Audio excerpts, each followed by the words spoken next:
There seems to be a lot of great interest over the comments I made yesterday about the NFTs. Yes, indeed, I'm feeling rather skeptical and concerned about the overall valuation of NFTs. And I suppose if I were to elaborate, I'd really break it down to a few things. I think firstly, it really does require a suspension, a great suspension of rational thinking, as you assume these truly significant assumptions and presuppositions about what it actually means to own some ownership in the future, as well as, the future of very valuable art and what that actually means. Indeed, actually, valuable future art, because again, what's being touted when you buy an NFT is that you're buying into these future art pieces that'll be very valuable and therefore get in early. It could be like a Picasso. But again, so much presuppositions. I mean, firstly, when it comes to ownership, traditionally speaking, in a conventional sense, if I were to buy art today, conventional art, suppose if I were to go to Sotheby's or Christie's, an auction, or perhaps even see a private seller, and if I were to buy, let's say, an oil painting, a sculpture, or some object, the moment I acquire it, I have a great degree of power over how I can dispose of it. The moment I've made my payment and I take it physically, I could, for example, keep it in my house forever, and no one could ever see it again. And indeed, this has actually happened many times in the art world. Great pieces, like Da Vinci pieces, just disappear the moment they're purchased. It's rather sad because some of them belong in a museum, but again, that happens in the private sale. In terms of ownership, that's what we expect. You have a great degree of control over how you dispose of it. Now, when it comes to NFT, it is totally different because that virtual file itself, post-acquisition, maybe even prior to acquisition, might be universally and easily accessible to people. I could easily save a copy of a virtual file. I could screenshot it, for example. And when it comes to NFTs, the moment you purchase it, technically that receipt, that record of your purchase of it, is stored and verified, acknowledged on the blockchain. It's minted that way, the metadata is there. But although you've bought it, that file itself, your power of disposition, as you would have with conventional art, doesn't really exist with NFTs. Someone could easily save that file, copy that file, maybe even make an imitation with a slight difference of that file, and there's almost nothing you do about it. And the very interesting thing is that the intellectual property rights of that file actually belongs to the creator. What's actually happened when you bought it is just there's a record that you've bought it. But again, the person can actually sue for copyright and intellectual property infringements is actually the creator of the file itself, not necessarily you. And yet, what you're really getting is a public record receipt that you bought this file.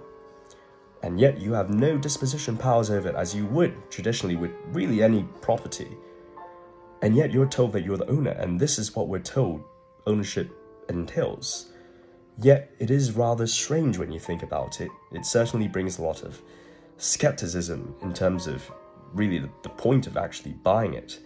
Now, of course, the NFT enthusiasts and a lot of the NFT artists say, no, besides, of course, this public record, you also get access to these private perks, benefits, community, future developments down the line, maybe some metaverse access and stuff like that. But again, and now it comes to that point, and that entails a lot of expectations and into the future. But at least on the point of ownership, it is rather strange, and it really does make you feel a bit skeptical about the point of actually buying it, if that makes any sense.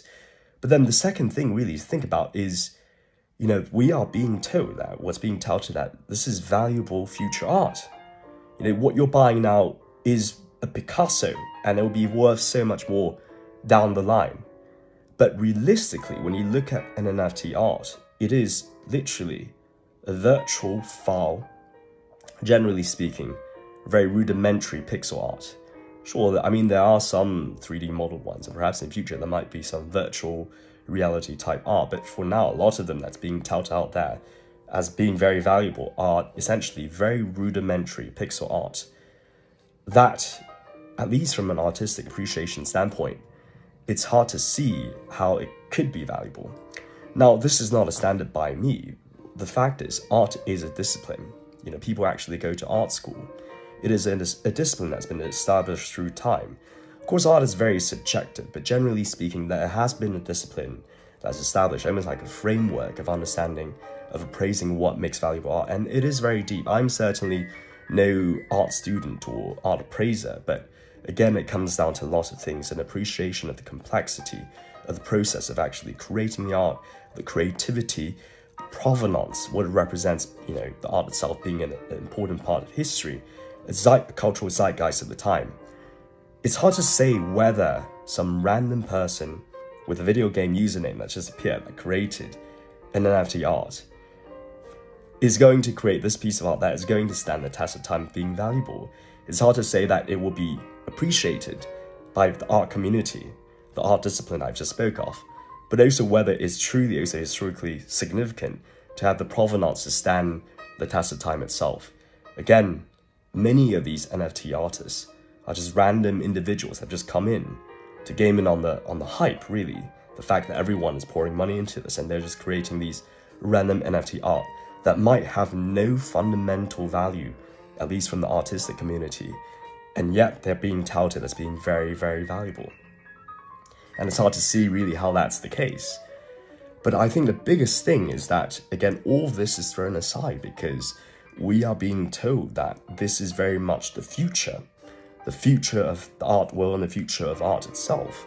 And this is the way of doing it. We should really drop all this rational thinking we have and assume it. And it's definitely the way forward. But again, it is very much a logical fallacy because, the future is always very different from the past. And the enthusiasts probably say at this point that, no, Melvin, you have to drop your rational thinking and your conventions because, again, this very much represents the future. And of course, the future is going to be very different ways of doing things. And of course, we never know. With technology, the possibilities are limitless. But again, this is a sort of logical fallacy because, yeah, indeed, the future is always going to be different from the past. Generally speaking, society progresses, at least most of the time. And technology has been the catalyst for progression, as we've seen throughout history. And so, yes, we can be very optimistic about what this technology might offer in the future.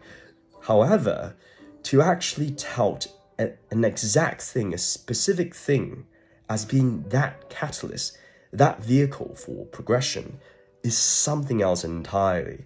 That requires a higher and, of course, a greater burden and standard of proof than just, let's say, the logical fallacy that future is bright and this is really the way.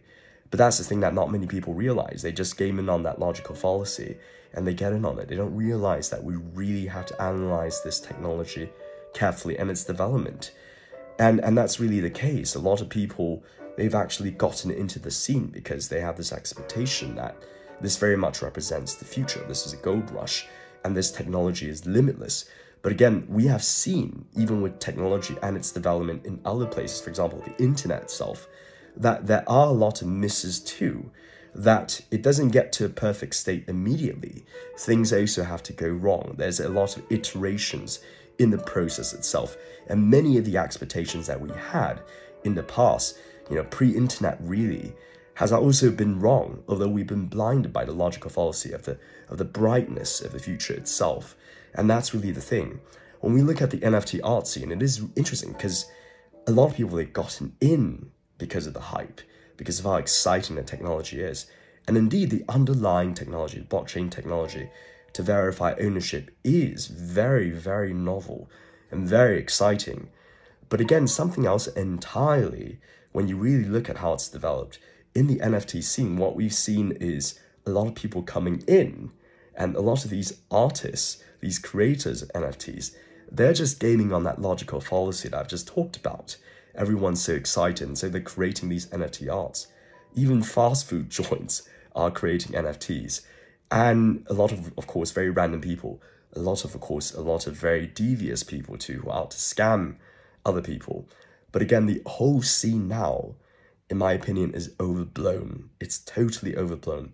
So much money have flowed into it, and it's really created this sort of prophecy where everyone thinks it's going to be very, very valuable because it's valuable for value's sake at the moment. And it's really comes down to our excitement over it. But actual analysis of it is the thing that we should be thinking about it, especially over the specific pieces of NFTs.